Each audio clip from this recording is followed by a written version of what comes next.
الذين آمنوا وتطمئن قلوبهم بذكر الله ألا بذكر الله تطمئن القلوب أفضل ذكر فاعلم أنه لا إله إلا الله لا إله إلا الله لا إله إلا الله لا إله إلا الله لا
Jangankan makna kalimat la ilaha illallah Muhammadur Rasulullah itu aja nah luar biasa fadilat dan kelebihannya.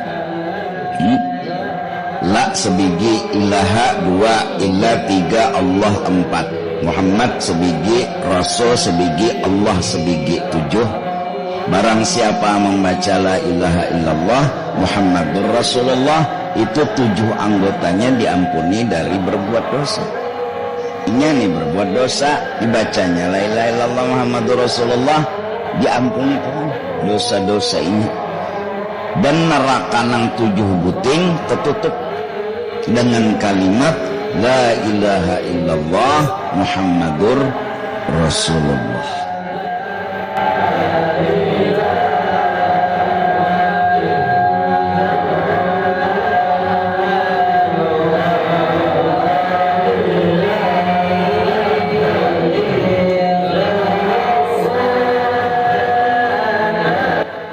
Tadinah membaca zikir badiri baduduk begoyang menurut dalam kitab Syekh Abdul Hamid Qudus ada situ menyebutkan pernah Sayyidina Ali ditanya orang, bolehkah hukumnya berzikir goyang kanan goyang kiri? Ujar jawab Sayyidina Ali, boleh biar hainya zerindu lawan Allah Ta'ala. Oh, itu kan perkataan Sayyidina Ali. Ya, perkataan sahabat itu adalah hadis mauquf. Wa ma adabtahu ilal ashabi min qaulin wa fi'lin bahwa mauqufun. Ya Allah. Hadis mauquf boleh kita pakai. Nah, itu adanya dalilnya menghendak bernasib. Aduh, saya pikirkan ya tidak datuk pada menggawin ini kalau kada sidin memang sudah tahu asal usulnya, tahu dalilnya, tahu ijazah dan sanadnya pun, karena tarekat itu adalah sumbernya. Semua tarekat adalah hadis musalsal talqin zikir lewat Sayyidina Ali dan Hasanul Basri. Sesudah kira dua orang hanya Sayyidina Junaidil Baghdadi, setelah Sayyidina Junaidil si Abdul Qadir Jailani dan seterusnya. Itu tarekat. Jadi kita harus mengenal siapa datuk. Nah, lalu kita dapat mengarang ittiba salafis shalih.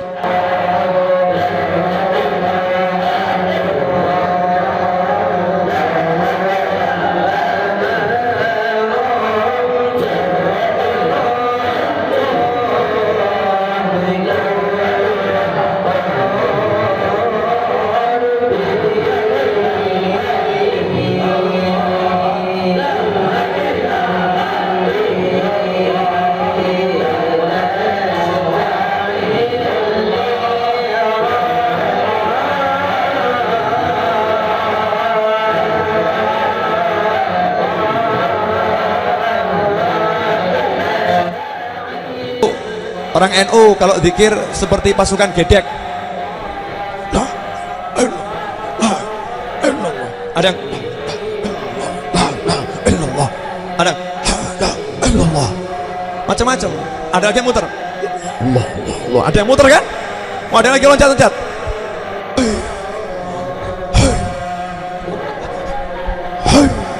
Ada kan thariqah ya? Ada yang seperti itu. Ini zikir atau joget? Ya coba dibedakan toh, orang joget itu begini loh. Itu joget. Gak ada orang dangdut begini. Gak ada. Atau orang dangdut gini. Allah. Bahkan ada yang mengatakan itu stripping. Siapa stripping kayak ngono ki? Saya tuh ya kumpul sama orang macam-macam, tapi gak ada orang yang kemudian joget begini. Gak ada. Ada begitu? Gak ada. Dan jangan dikira orang yang tahlilan kayak gitu. Orang tahlilan kok begitu? Itu mungkin kamu begitu, suka begitu. Makanya ngomong itu kamu suka begitu, makanya kamu jadi begitu. Paham?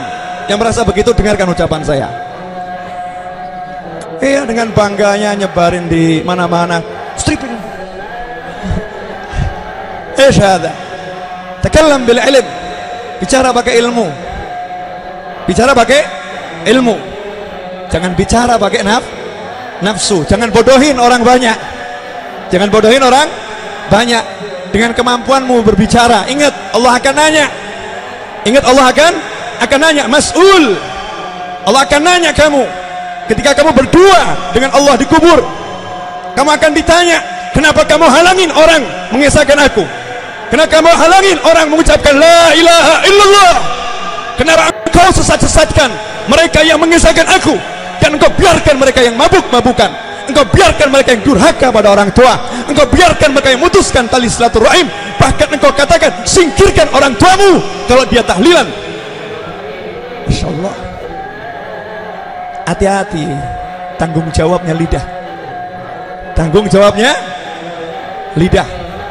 Tak gampang.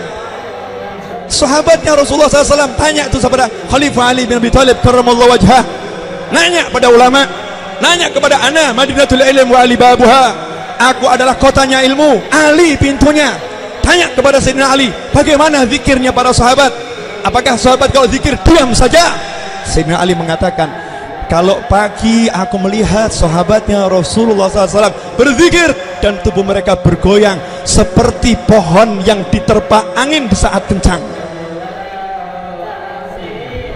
Pohon apa diterpa angin kencang gimana? Berarti sahabat stripping ya? Awas kamu.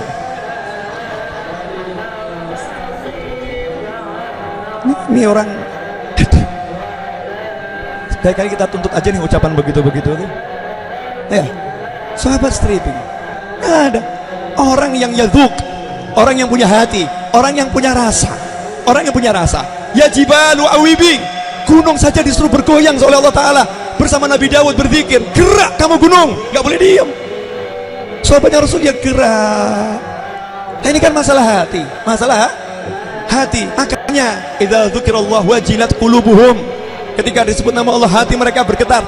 Getaran hati itu tidak bisa ditahan tubuh. Orang gergeten tahu, orang gemes. Ada orang gemes cuma diam. Aku gemes. Ada. Ada enggak ada? Aku gemes banget tuh. Ada kan? Gemes. Ini gemesnya. Ini gemes namanya. Bisa disalahkan orang gemes. Bisa disalahkan. Enggak bisa. Kenapa? Itu getaran hati. Idza dzukirallah wajilat qulubuhum. Jika disebut nama Allah, hatinya bergetar. Nah, kalau hatinya bergetar, tubuhnya bagaimana? Tidak bisa dikuasain. Ketika Sayyidina Ja'far At-Tayyar radhiyallahu ta'ala anhu, Rasul mengatakan, asbahta, ya, engkau adalah manusia yang paling menyerupai aku akhlak maupun parasmu. Coba ini pujian biasa atau luar biasa nih? Kamu tuh paling mirip sama saya loh, baik itu tubuhmu maupun akhlakmu mirip sama saya. Yang ngomong Rasulullah SAW. Biasa atau luar biasa? Sayyidina Ja'far At-Tayyar bangun langsung goyang luar biasa, gerak terus senang gitu. Bilang Sayyidina Ja'far stripping gitu ya, disco ya. Orang senang tuh biasa tuh, bangun loncat, tanda orang senang, gerak. Nah, ketika orang berzikir menemukan rasa, rasa tubuhnya bergoyang, dan itu dilakukan oleh para sahabat.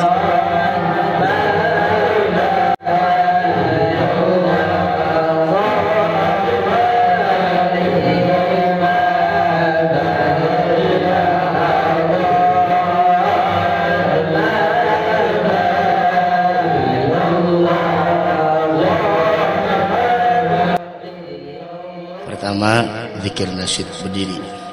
Fadhkurullaha qiyaman wa qu'udan wa 'ala junubihim fadhkurullaha inna fi khalqis samawati wal ardi wa ikhtilafil laili wan nahari laayatin liulil albab alladziina yadhkuruna Allaha qiyaman wa qu'udan wa 'ala junubihim yatafakkaruna fi khalqis samawati wal ard. Masalah zikir dalam keadaan berdiri itu mereka mempunyai tarikat khusus. Tarikat itu pasti ada gurunya, dan gurunya itu pasti mempunyai rujukan.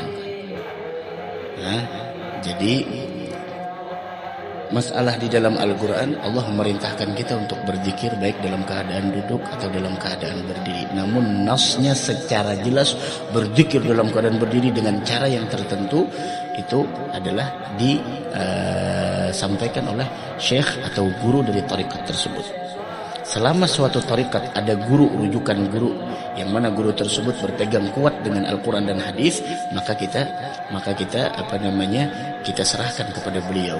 Dan selama tidak ada larangan, selama tidak ada larangannya. Apakah ada larangan orang berzikir nasyid dan lain sebagainya? Kadang-kadang seseorang cuma berpegang dengan seperti ini. Maaf, mungkin kita terlalu lebar pembicaraannya. Kadang-kadang orang berbicara seperti ini. Sesuatu yang tidak dicontohkan di zaman Rasul, jangan mengada-ngada. Kita jangan mengada-ngada, jangan melakukan ibadah yang tidak dilakukan di zaman Rasul. Jangan mengada-ngada, jangan menambah-nambah. Tayyib, jangan menambah-nambah.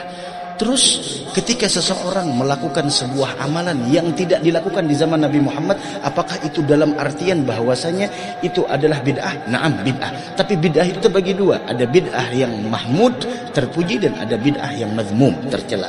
Sekarang, kalaulah suatu perkara tidak dilakukan di zaman Nabi Muhammad, bukan berarti perkara tersebut adalah perkara yang tidak boleh dilakukan. Selama tidak ada nas secara jelas mengharamkan atas perkara tersebut. Sekarang seperti perkara-perkara yang baru yang kita lakukan di akhir zaman. Apakah ada dalilnya tentang pengharaman pekerjaan tersebut di zaman Nabi Muhammad SAW? Tidak ada contohnya, tidak ada nas untuk dianjurkan, bahkan tidak ada nas larangannya.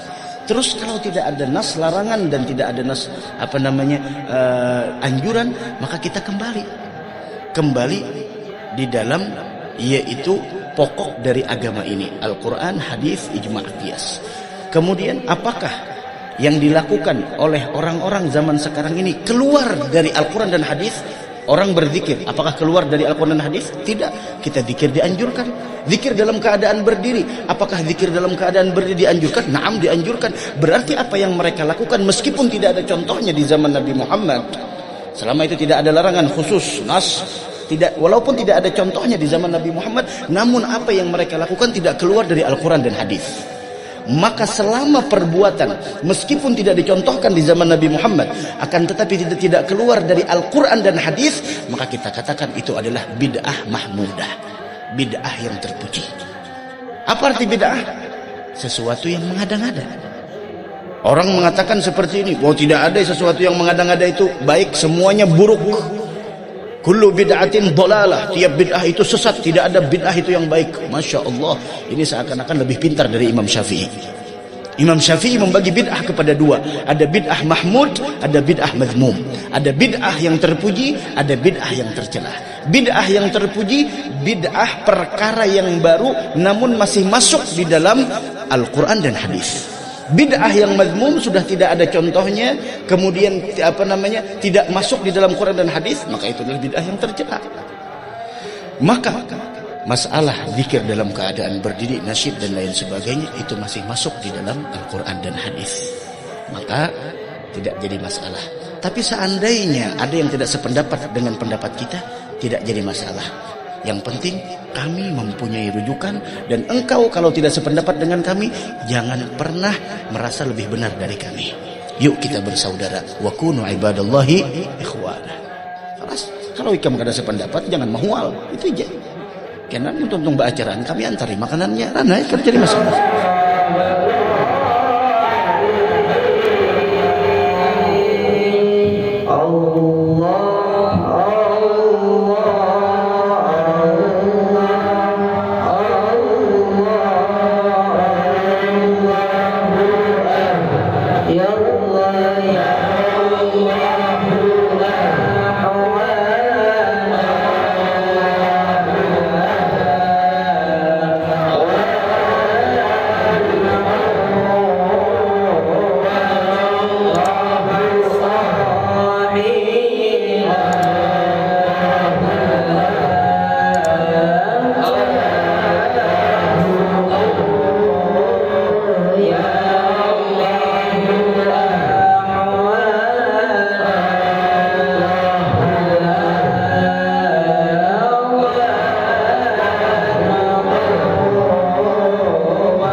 Ma hukmur raqsi 'inda as-sama wa ghairi.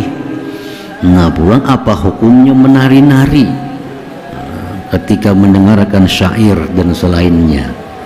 Biasa di tengah-tengah zikir itu diselingi dengan syair. Ada yang bersyair, ada yang berzikir. Ada yang berzikir, ada yang bersyair. Sehingga mereka ini menari-nari. Nah, apa itu hukumnya? Orang wah ini banasit ngarannya, istilahnya banasit itu. Nah, jadi ada yang la ilaha illallah, la ilaha illallah, atau Allah Allah Allah Allah Allah, itu disuarakan demikian. Ada saya kunang bersyair, sehingga mereka ini jadi menari-nari sesuai syair itu. Nah, apa hukumnya demikian itu? Ikhtalafal ulama bidzalik, bermacam-macam pendapat ulama demikian. Fadhahabat ta'ifatun karaha, sekelompok ulama ada mengatakan itu makruh. kada baik artinya.